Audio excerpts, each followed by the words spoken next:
नमस्कार, मैं आस्था। मेरे चैनल वृंदे राखी पर आपका स्वागत है। आज मैं आपको इस वीडियो में सुनाने जा रही हूँ माँ कालरात्रि की कथा। माँ कालरात्रि की पूजा अर्चना नवरात्रि के 7वें दिन विशेषकर की जाती है। साथ ही मैं आपको माँ कालरात्रि का स्वरूप कैसा है ये भी बताऊंगी। चलिए पहले मैं आपको बता देती हूँ माँ कालरात्रि का कैसा स्वरूप है। इनके शरीर का रंग अंधकार की तरह एकदम काला है। सिर के बाल बिखरे हुए हैं। गले में विद्युत की तरह चमकने वाली माला है। इनके 3 नेत्र हैं। तीनों नेत्र ब्रह्मांड की तरह गोल हैं। इनसे विद्युत की तरह चमकने वाली चमकीली किरणें निकलती हैं। माँ की नासिका के श्वास से अग्नि की भयंकर ज्वालाएं निकलती रहती हैं। माँ का वाहन गधा है। माँ के 4 हाथ हैं। माता के इस स्वरूप के 4 हाथ हैं। एक हाथ वर मुद्रा में, दूसरा हाथ अभय मुद्रा में, एक हाथ में माता के खड्ग है और चौथे हाथ में भी माता ने शस्त्र धारण किया हुआ है। माँ कालरात्रि का स्वरूप बहुत ही भयानक है, लेकिन ये सदैव शुभ फल देने वाली हैं। भक्तों के लिए ये कोमल हृदय की है।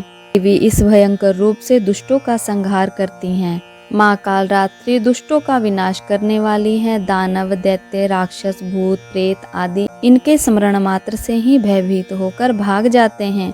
यह ग्रह बाधाओं को भी दूर करने वाली हैं। तांत्रिक साधना करने वालों के लिए नवरात्रि का 7वां दिन विशेष फल देने वाला होता है। अब मैं आपको सुनाती हूँ माँ कालरात्रि की कथा। शुंभ निशुंभ नाम के 2 राक्षस हुए, जिनको वरदान था कि उनकी मृत्यु केवल स्त्री के हाथ से ही होगी। इसलिए शुंभ निशुंभ ने सोचा कि हमारा वध तो हो नहीं सकता।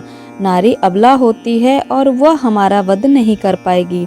उसने स्वयं को अमर मान लिया। संसार पर अत्याचार करने लगा। उसने सारे संसार को अपने वश में करके देवराज से स्वर्ग को भी छीन लिया। सभी देवता इधर उधर भटकने लगे। फिर उन्होंने देवी की स्तुति की। देवी की स्तुति करने से अंबिका देवी प्रकट हुई और उन्होंने शुंभ निशुंभ के द्वारा भेजे गए चंडमुंड से युद्ध किया। चंडमुंड का वध करने के कारण देवी का एक नाम चामुंडा भी पड़ा। चंडमुंड का वध हो जाने से शुंभ निशुंभ ने रक्त बीज को युद्ध भूमि में भेजा। रक्त बीज ने देवी के साथ भयंकर युद्ध किया। देवी ने युद्ध में रक्त बीज को कई बार काटा, कई बार उसकी गर्दन उड़ाई, लेकिन जब उसका रक्त जमीन पर गिरता तो रक्त बीज उत्पन्न होता। इस प्रकार कई बार माँ ने रक्त बीज को मारा, लेकिन वह जीवित हो जाता था। तब देवी ने सोचा कोई युक्ति लगानी होगी और अपने द्वारा एक देवी की रचना की।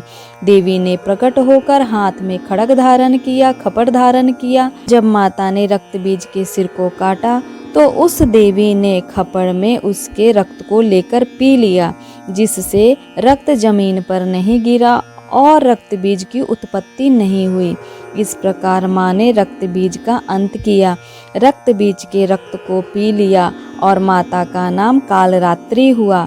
यह माँ काली का ही स्वरूप है। माँ काली का ही एक नाम कालरात्रि है। यह एक दूसरे की पूरक हैं। माता का भयंकर काला स्वरूप होने के कारण इनका नाम कालरात्रि हुआ।